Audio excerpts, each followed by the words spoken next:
1812, coming on down, in 1812, there was a great wave of unemployment through the country. And couldn't blame that on the Republican Party anyhow. And that was in 1812, and they financed the money for public works by lottery. Did that by lottery. Got public works in 1812 by lottery. Now they do it by magic.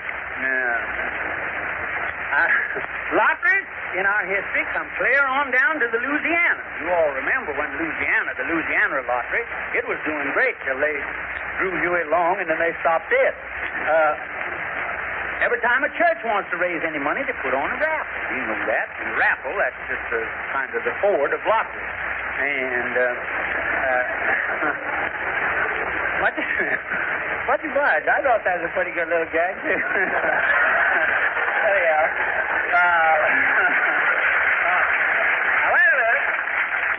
Millions of dollars was bet yesterday on the Kentucky Derby, and there's just hundreds and hundreds and hundreds of millions goes out of this country every year to foreign lotteries. Now, here's my plan.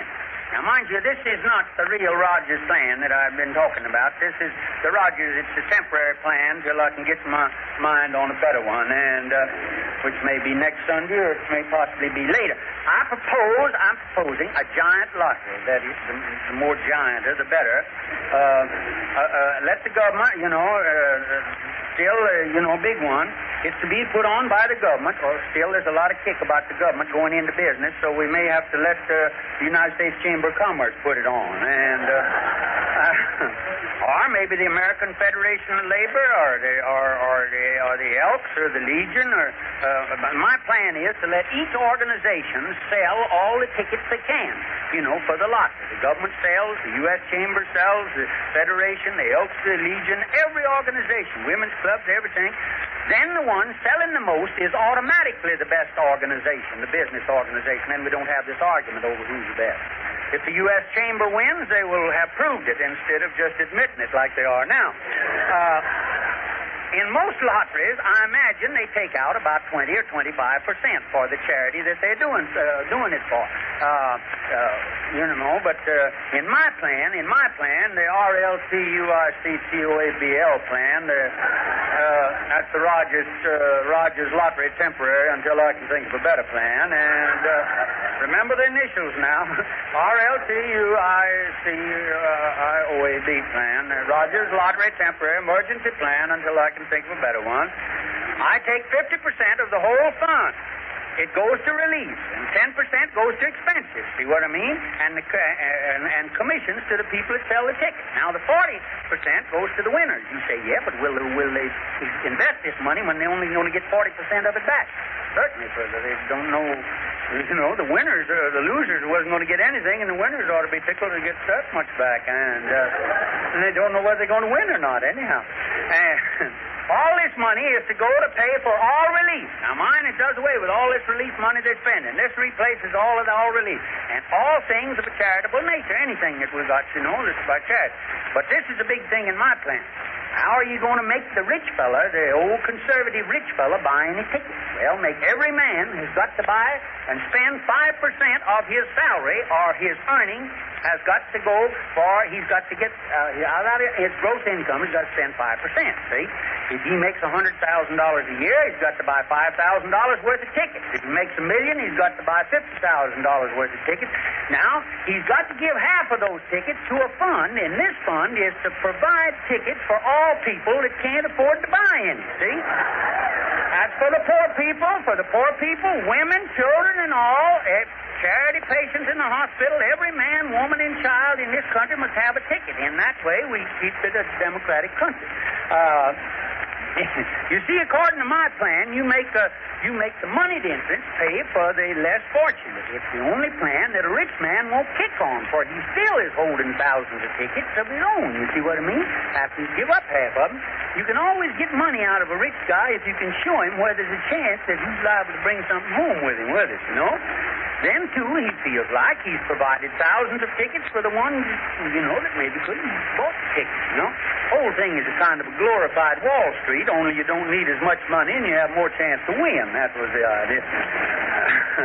Now, here's another new angle to the plan. Don't make the lottery on a horse race. I propose that the real big lottery that the real big lottery be made on our national election, see, on the presidential election, which is about, it's about to die out on account of interest anyway, I don't know, we're just losing interest in them. You see, our two national parties have got to a point where there's no difference in them anyhow. You can't tell a Democrat, well, whatever one will promise, the other will see them and then raise them. And then if there's a third party, it adds up what the other two have promised, and it'll promise as much as both of them combined.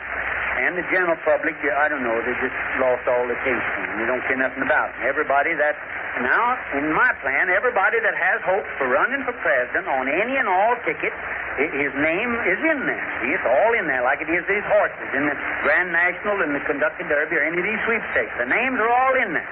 Then a couple of weeks before election, or a month, you draw out these names. And there'll be hundreds of tickets on each candidate, see? Won't just be one winner. There'll be lots of winners and lots of tickets on each candidate, see? And thousands of cash prizes, some tremendous prizes, So in the draw, you may get Mr. Hoover, Mr. Vandenberg, or Franklin Delano Roosevelt, or Teddy Roosevelt, or Eleanor Roosevelt, or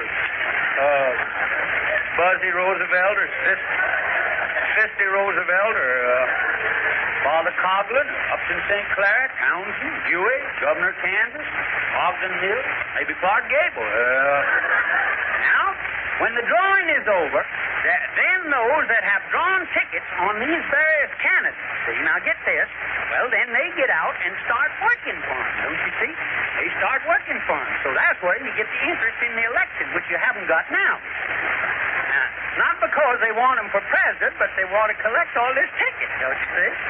In that way, we can make our elections a big event. We can make the American election as big a thing as the Grand National in England, And just as important to the world as that is. Or maybe we can make it as big as the Kentucky Derby or Santa Anita Handicap. We would make everybody election conscious, We'd even sell tickets all over the world, and ours would be so big we could sell tickets all over the world and get some of this money back over there instead of us sending it over there, Because those people are great gamblers. Europeans, the bigger gamblers as us. And they'll go where the biggest lottery is. Now, we can't have the biggest army and the biggest navy and all that, see? But we can have the biggest lottery. And I believe if you take this plan, you adopt the Rogers, RLCUICTOAB, and put that in, and put on the biggest lottery has ever been, I believe we're going to get our debts back. That's what I think, because if they send $1 over and we nick 60 cents out of it, we're going to make some money out of it. Well, that's what I got. Now, I looked over. I got a minute here before this guy's got to blow this horn with this cigar. I've looked the whole plan over, and I can't find a flaw in it myself. Of course, I haven't showed it to anybody else, told anybody else about it. The poor would be for it, and the rich would be for it, and the candidates would be for it, and it would give...